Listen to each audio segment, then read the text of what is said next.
gob full of biscuits, but I'll carry on anyway. Welcome to 60-Second Retro Gamer, and we are today talking about Croc.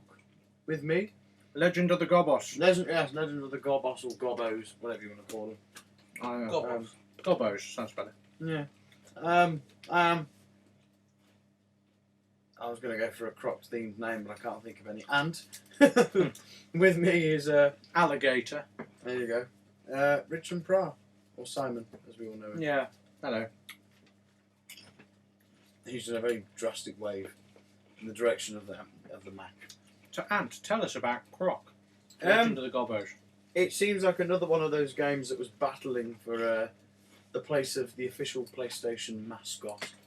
Much as Sega had their Sonic and Nintendo had their Mario, PlayStation had none. I don't actually know what became the official mascot in the end, but there you go. Probably Crash. Mario? Probably. Yeah, although Sonic's a possible... Spyro, even, is a possible contender. They both spanned several thousand sequels and remakes and spin-offs and God knows what else. But yeah, you play as Croc, who is generic, story of Croc winds up in a little cot, floating upward to the riverbed when the king... A bit like Spyro then. Yeah, well, the newer version anyway. Yeah. Or Moses. Who is then adopted. Funnily enough, he lands on the same side of the river as the king of the whatever we're calling them, the big fluffy ball things, is bathing, and takes him out, and they adopt him as their son, and he grows up thinking himself to be a gobos. Until It's a good job that it Croc. wasn't the other way around. yes, Croc can't be the PlayStation mascot because he's on Saturn, Windows, and the Game Boy. oh, there you go then. So So he was he a can't be. traitor. No, he's not allowed then. Well, it does seem like they were going for that though when you play it. Mm. It's like it's your typical run-of-the-mill platformer, bright and cheery.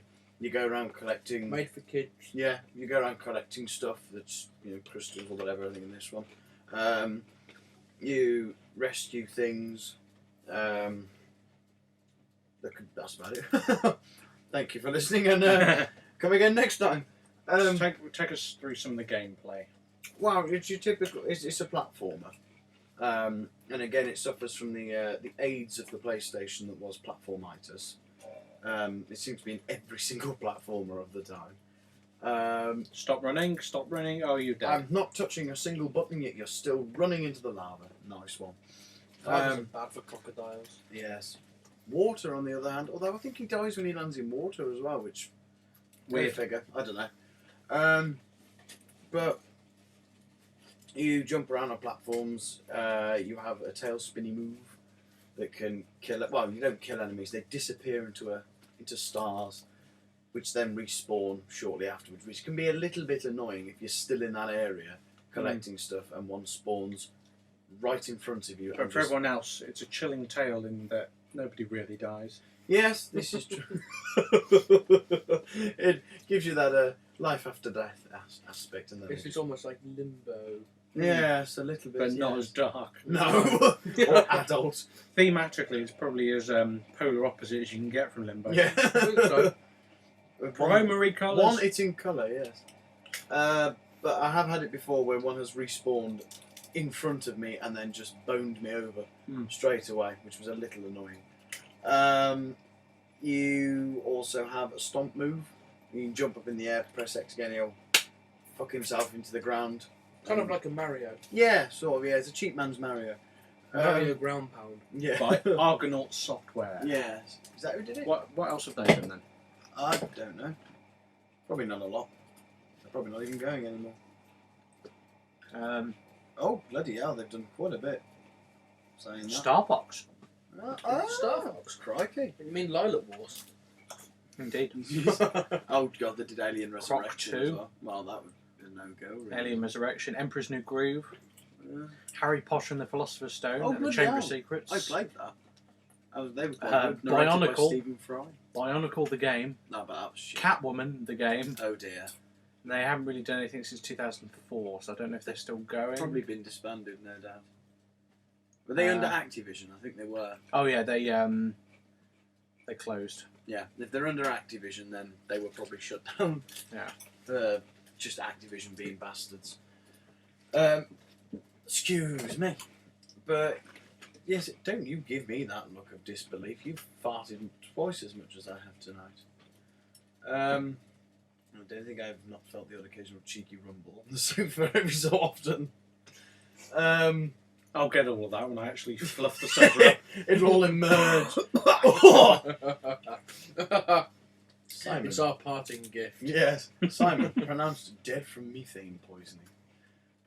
Actually, more likely to be just like, oh. Oh, God almighty, open a window. Yes, that's about it. I mean, you go around from island to island, doing level by level. There's a boss battle thrown in on the odd occasion as well, which, you know, typical.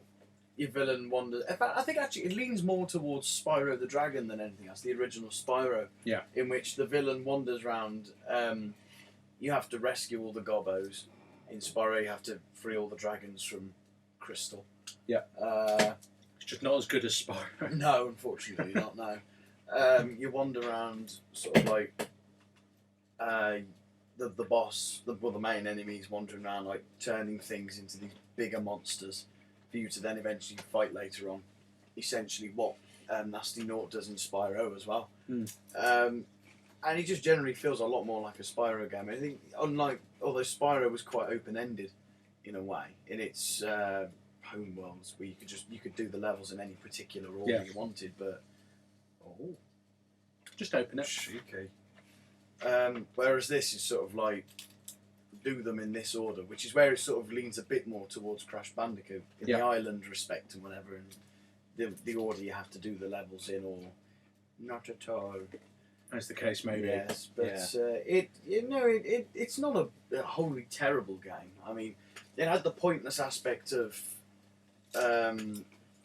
sidestepping, which I never quite understood why they ever included that, because it never really comes into play much at all. And he walks like a special. Yeah, he does. Well, he's a crocodile. You've got to forgive him that at least. He's got a big tail to contend with. Yes, I bet he has. And a big turning circle. Yes. Oh God, trying to turn when you're running is a nightmare because. As we indicated in our sketch in the video review. Yes, and you'll see in the review as well when you're running up some stairs. I was running up some stairs and they were falling underneath me. Yeah. And I had to turn, and It doesn't happen. It didn't work. It was either jumped that way and then have to try and quickly turn. Plummet to your doom. Yeah, it was just a case of do or die, and most of the time it was a die. There was no doing it. Die. And Die. die. But it's apart from its little flaws, it's just a mindless fun. I mean, they only ever made one sequel. I mean, in respect, it worked. It went more like Rayman than Spyro or Crash Bandicoot or Lara Croft, all of which were fighting for the mascot. It just sort of went. It didn't even make it onto PS2, unfortunately. They just probably for good reason, because when Crash Bandicoot and Spyro went to PS2, It didn't follow. didn't turn went out downhill. Yeah. It was like Lara Croft's first outing on PlayStation 2 was Angel of Darkness. Enough said. Let's leave it at that. Yeah, but it's just mindless fun, really. I mean, it's your typical, like I keep saying, it's your typical children's platformer that is aimed a little bit at adults as well. It has that sort of playable appeal to it. Just don't expect to turn quickly when you're running. Yeah. It doesn't work. But apart from its flaws and its, quite frankly, terrible bonus levels, where it was sort of like you spend all this time looking for these different coloured crystals, bless you. And Gesundheit. yes, and concept. Oh, I can't say it again. Concept art. Concept art. Yeah, no, I was going to say the dinosaur name instead of bless you. But, Oh. So yeah, that one. Gesundheit. Yes, we'll do with that one. But you spend all this time looking for these different coloured crystals, go and unlock the door, and just to be in a level where you've got 2 bits of jelly either side that you jump on to collect the crystals there, grab the balloon, fly across and free the gobbo. I thought, that was a bit simple. I think they get a little bit more challenging as you go in, but Even so. not by a lot. Yeah. They still remain very simple, unlike things like Crash Bandicoot and Spyro, where they started off simple and got almost impossible towards the end, especially some of the Crash Bandicoot ones. They were stupid. But, and much like its competitors as well, it looks quite nice still as well. Right. You could play it now and still think, yeah, I can still see the appeal a little bit. Like, it doesn't look boxy or anything like that, which I think was probably at the time when they were all battling for the mascot. I think they probably put the F in, which is probably why Tomb Raider, I think, sort of won a little bit, even though it was very. The first one just looked very dated now with the Indeed, it does. pointy bosoms, which I always used to enjoy fucking her into a wall and see if she'd flatten them, but it never worked. She just sort of carried on, dozy bitch. But yeah, so it's good. I like it.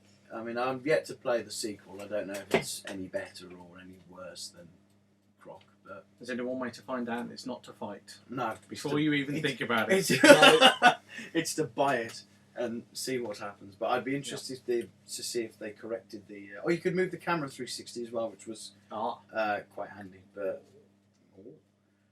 yeah, so well worth a go if you like your Spyros and your Crash Bandicoots and your Raymans and whatever. Yeah, I don't. Those genres. Well, not one for you then. No, certainly one for an Anthony. Yeah, one for me because I like those games. Simple like myself. Okay, that pretty much wraps everything up.